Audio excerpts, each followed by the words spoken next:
Hi everyone, welcome back to my channel. You're just in time. And for today's video, we will be doing another episode of Justin Reviews It, where I give my opinion, my review on a particular film.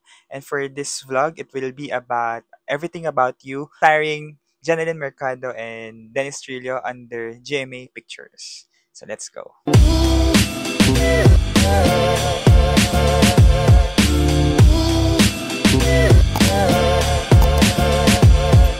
Like in my previous movie reviews, a little disclaimer lang, I'm not a movie critic, I'm just a movie enjoyer. I just say here my opinion and review, and you're free to do that as well here. But please be kind and don't throw hate here, okay?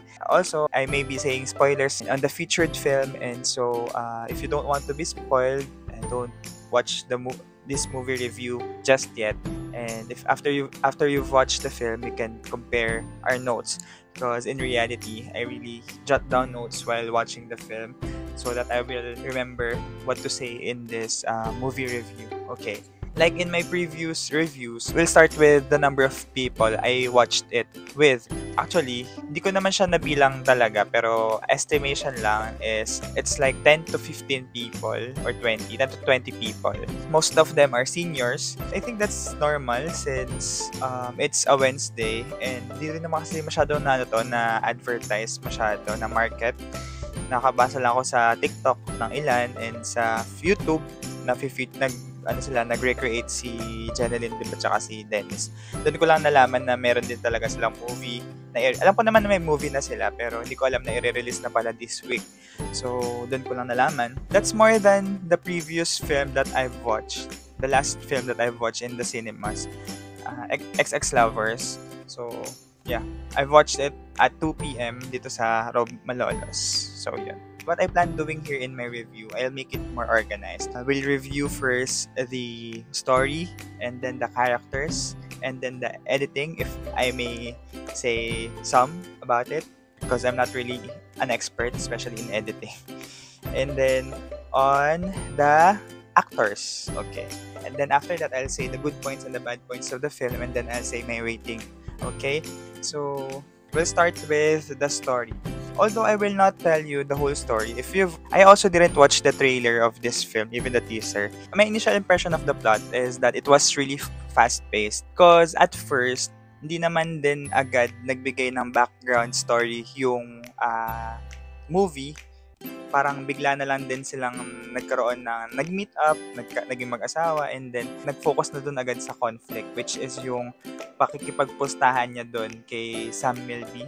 In a sense, hindi man really pustahan, pero yung dare niya ba na iligawan ni Samuel B. si Janeline to get her and to be away from Dennis Trillo's character. I find that weird, yung postahan ng para kunin yung asawa. Kalaunan, nung bandang pa-climax na, doon nila pinakita kung bakit sila may ganong conflict. At first kasi, I was curious na dahil lang ba sa pagiging taklesa ni Janeline, susuko na agad tong si Dennis. So, nasabi ko sa sarili ko na bilis naman sumuko nitong si Dennis kasi over that problem, over dun sa pagiging taklesa, pagiging maingay ni Janeline, gusto niya nang paligawan yung asawa niya. What I find weird there is yung mismong plot na gusto nilang parang isa-sell out yung asawa mo just to be separated. Ang weird na honestly for me. Parang hindi ko alam kung realistic ba siya in a sense. Kung ako naman yun, kung hindi ko na talaga gusto yung asawa ko, pwede ko naman din siyang hiwalayan.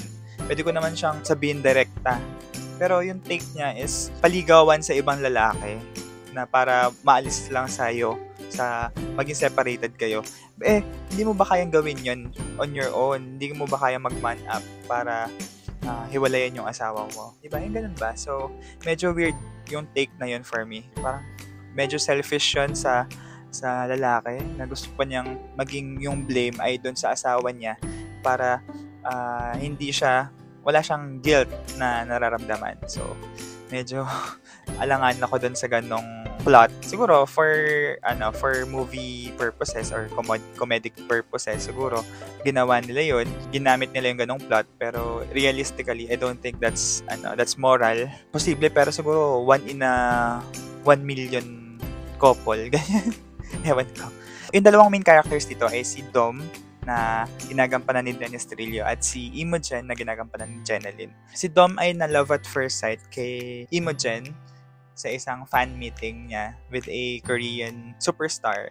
Yung movie also is medyo nasa POV ni Dom. Pero syempre, sa mag-asawa pa rin nag-revolve yung buong story. Yung character naman ni Jenalyn ay si Imogen, medyo taklesa nga, as I said. Nung una parang pinapakita na unaware siya sa feeling ng iba, especially nung asawa niya.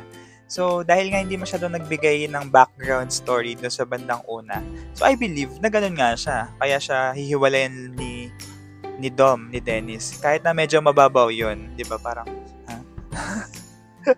parang you can talk it out, you can discuss it, kaya nga kayo kinasal. I know, yung mga babae, mararamdaman nila kapag hindi na sila gusto ng asawa nila, di ba? So, yun lang. I found that weird na hindi niya naramdaman yun. Pero, sa bandang dulo, yun yung inakala ko. Pero sa bandang dulo, i-explain niya na alam naman niya all along na ganito yung nararamdaman ni Dennis because of their real problem. Parang pinaparating ng pelikula sa una ay clueless siya sa mga pinagagagawa or sa plot na gustong gawin ni Dennis at ni Sam sa character ni Jenalyn. Yung character naman ni Sam, sorry nakalimutan ko pa yung mismong pangalan, hindi ko nalagay sa notes ko. Sorry, hindi siya masyado tumatak sa akin yung character niya. Yung pangalan niya, I just know na si Sam to, ganun. So, yung character niya ay hindi masyadong binigyan ng background story. I just know na ang pinaportray sa kanya ay fuckboy siya. Yung story niya ay hindi ba masyadong binigyan ng highlights, especially sa on a personal level. They just said na wala na siyang asawa kasi namatay yung asawa niya. And ang main goal naman niya, talagang is to support the characters of Jenalyn and Dennis.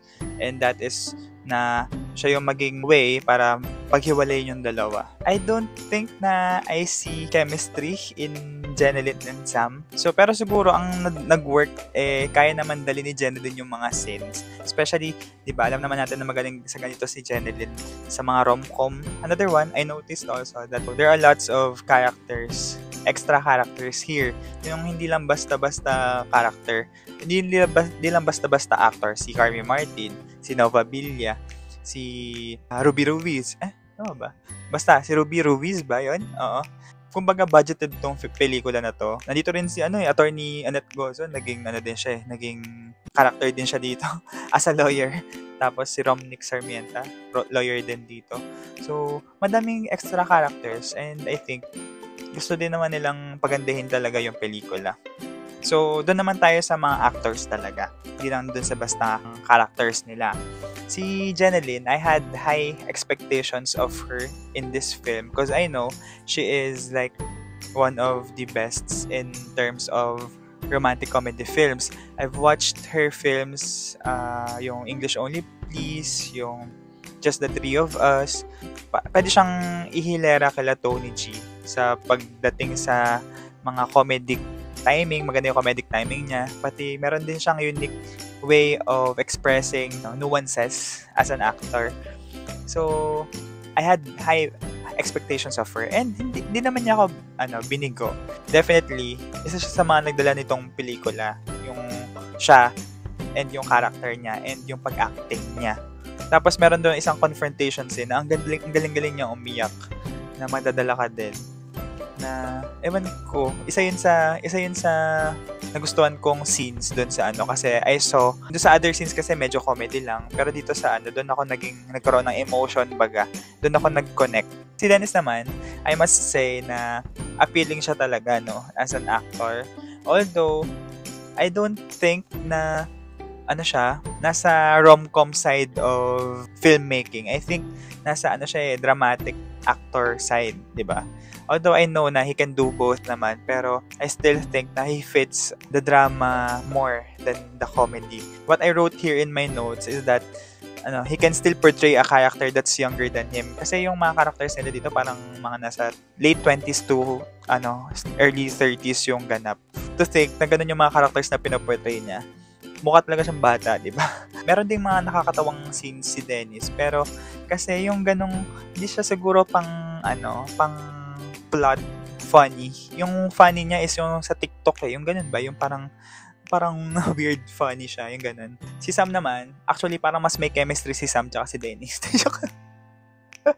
Hindi kasi meron times na parang meron silang scenes dalawa na sila lang. So siguro kung mga bata yung mga kasama kong nanood, siguro mga mas irurot pa nila si Dennis tsaka si Sam. Kaysa kay Sam tsaka kay Jeneline.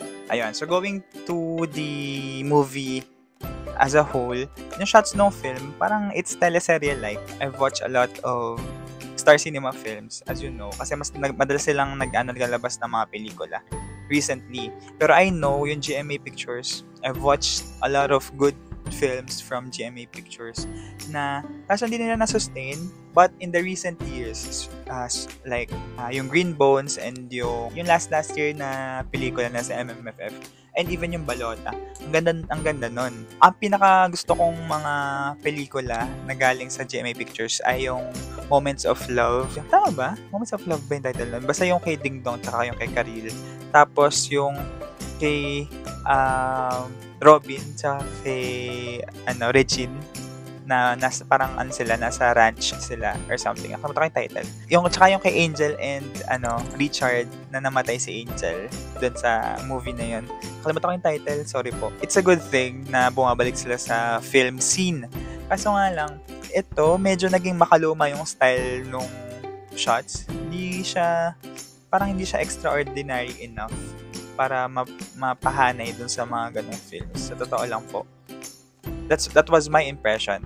Medyo pang teleserye yung vibe ng ibang shots. Ang pinakagusto ko lang na music ay yung kanta sa dulo. Kaso hindi ko alam yung title. Parang si Dennis Trillo yung kumanta nung OST nila. Pero hindi ko alam yung title.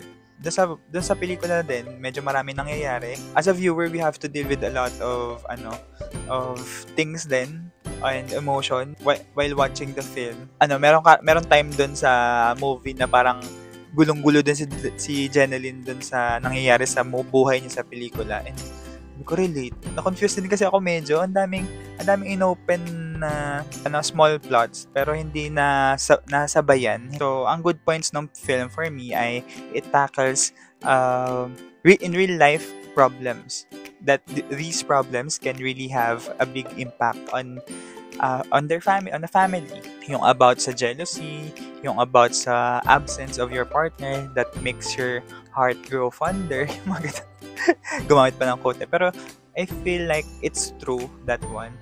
And na-discuss din yun briefly sa film or ganun yung nangyari sa film. I also like that hindi sila nagkabalikan agad. Parang meron dun sa dulo ng pelikula na 1 year after na parang magka-file sila ng annulment or something pero hindi na tinuloy kasi they talk to each other, although that's left hanging, di tinapos hindi pinakita yung mismong usapan nila. Parang it depends on the viewer kung paano mo i-take yung ganong scene baga. However, yung naging bad point naman sa akin is unrealistic naman yung naging solution ni Dennis na paligawan yung asawa niya sa ibang lalaki while they're still in a relationship. I don't think that will ever happen. Or it may happen, but that's 1 in a million or 1 in 100,000 na lang. Sige po, couples, I think. Yung papaligawan mo sa iba while you're still together and that's unknown to your partner. Papagano ka na lang eh. Parang ginawa yung ganong setup just for the film and I didn't like that solution. Parang medyo naging fictional yon for me. Although baka nangyayari nga, pero not as much, not as often, di ba? So, that's about it. That's my review. And my rating for this film is 6.5 out of 10. As I said, there are good and bad points on the film. For me, we can discuss it on the comment section, but no throwing of hate, okay? Kayang-kaya pang pagandahin to. Sayang lang kasi comeback film ba ni Jeneline to, and comeback project to ng Denjen. Although maganda naman siya, light movie siya, rom-com, ganoon naman din yung gusto na i-portray. I feel like nagkatalo siya sa plot. That's about it. So, kayo guys, what can you say about the film? What's your rating? Comment below your own movie review of the film. So, that's about it. Thank you for watching. Don't forget to subscribe to my channel and hit that notification bell for more updates. I do movie reviews, sit-down vlogs, travel vlogs, and daily vlogs. So, see you guys next time. Bye-bye!